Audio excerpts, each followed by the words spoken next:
that unscrews at that point, like that,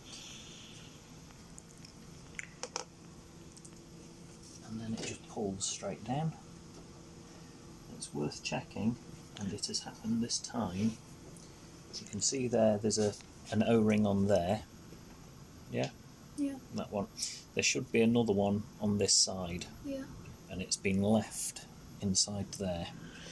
And if you forget to check that, what you will do is you'll put the two new ones on there, and you'll end up with two in there, and it will leak everywhere. So I'll just fish the other one out. It's just been retained there. Oh, there it is. Yeah. So it's really worth looking out for that, because that will happen. Okay, so on here we have several things. So first of all, I'll take that outer probe off. Just leave that there. And then sometimes, so just this pulls off. Mm-hmm. Sometimes this O-ring is retained in here and you have to fish it out. Right. But on this occasion, it hasn't been. So take that one off, and that is that one. And it's just a case of putting it back roughly to the same place, and it will find the right location when you screw it in place, so it doesn't have to be exact. So we'll leave that there for now. That one's been done. That one is the equivalent for that. So that's a flow cell one. This is a BD one. So it's slightly different. Many would argue slightly better, but also significantly more expensive.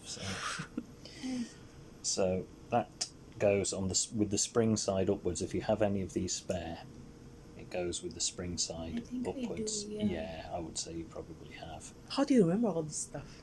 I remember seeing it.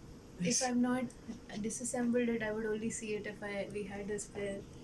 Now these blue ones, can replace they this? do replace that. Yeah, they don't last as long. So this one should last at least 6 months to probably a year or more. Actually, in reality, these ones will last less long, but they work just as well. Okay. And basically, you know when it needs replacing, because the tube won't pressurise and it will stay in standby. And if you put it onto run, the tube will fill up very slowly on run. We have had a problem like that before. Yeah. Right? It sounds familiar. Yeah. We've had that problem, but we had it because of the tube being cracked, I think. Oh, being correct. Yeah. I don't think we've ever needed to replace that bit, but I remember having to look through it at some point. I don't know why. So that one goes on there like that. All the way. Yeah. Yep. And that one on the top.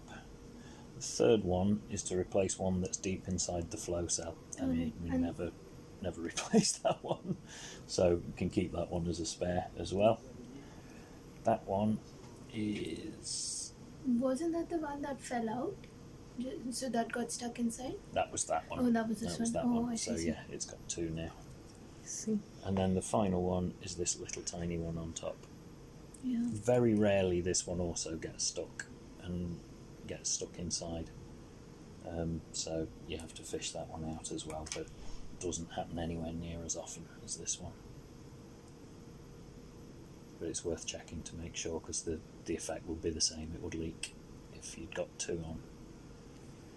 Right, so that's that, and then the final thing is to put that back, and you see it's gone so far, and then you just push that up I see. and screw it in place. Doesn't need to be too tight, but yeah, that's... The one that went on this side and the one here, are they the same size, or are they Yes. they are the Yeah, same they're size? exactly the same, yeah. And then to put it back, you'll notice there's a groove. Mm-hmm. That's orientated towards the front, so there's a pin I see. on the inside of the flow cell, and that joins up with it. So, yeah, orientate that to the front. So if you put it in at a slight angle, it won't go in far enough. But if you rotate it until it goes to the front, then it slides in. I see. And then that locks it in place.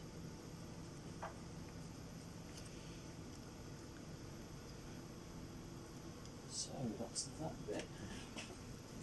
These are unusual filters. I've never seen these ones before, but they're exactly the same diameter and material. So it's Orange ones. yeah, just got an orange border on. Jazzy ones. Yeah. So they, it's going to be difficult. Sorry. So there are 3 of them. There's one just there. You can see it on this line with a blue connector. There's one here on this line with a green connector, and there's another one here on this thing, which is the pressure transducer. If you get any problems where you have any issues with the flow at all, it's worth replacing this one. So if it's flowing too quickly, not flowing fast enough, this thing can The green cause, one. yeah. Oh, this, the one with the yellow. yeah. Oh, the outermost. No. The outermost. This, I think this one. Yeah. Right. It's that Because one, this yeah. one, yeah. Yeah.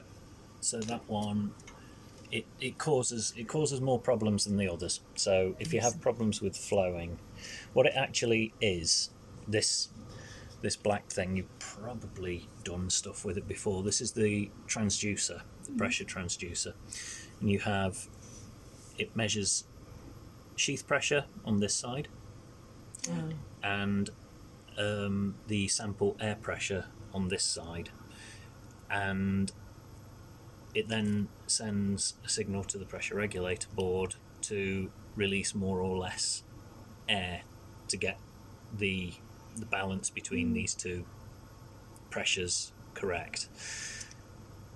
If this gets blocked, this filter here is here to get blocked. Essentially, if somebody, and this is the time when you need to check this, especially, is if somebody has overfilled a sample tube, you can get liquid going down the sample line through that hole. That little hole there is where the sample pressurization happens, so it pressurizes the tube.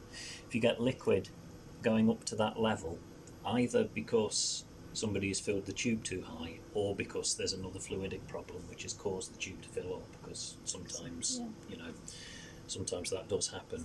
If you get liquid flowing down this line, this filter exists to protect this from getting wet. So it's a hydrophobic filter, because if this side gets wet, it destroys the transducer, and they're quite expensive. So that's why this thing exists.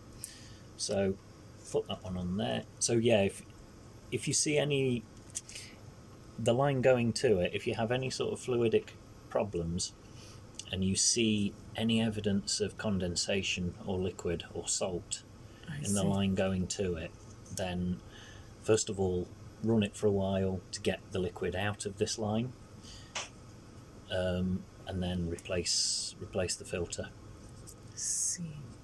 The other thing to look out for on this side is this side should be full of liquid. If there's any air bubbles in here, it can cause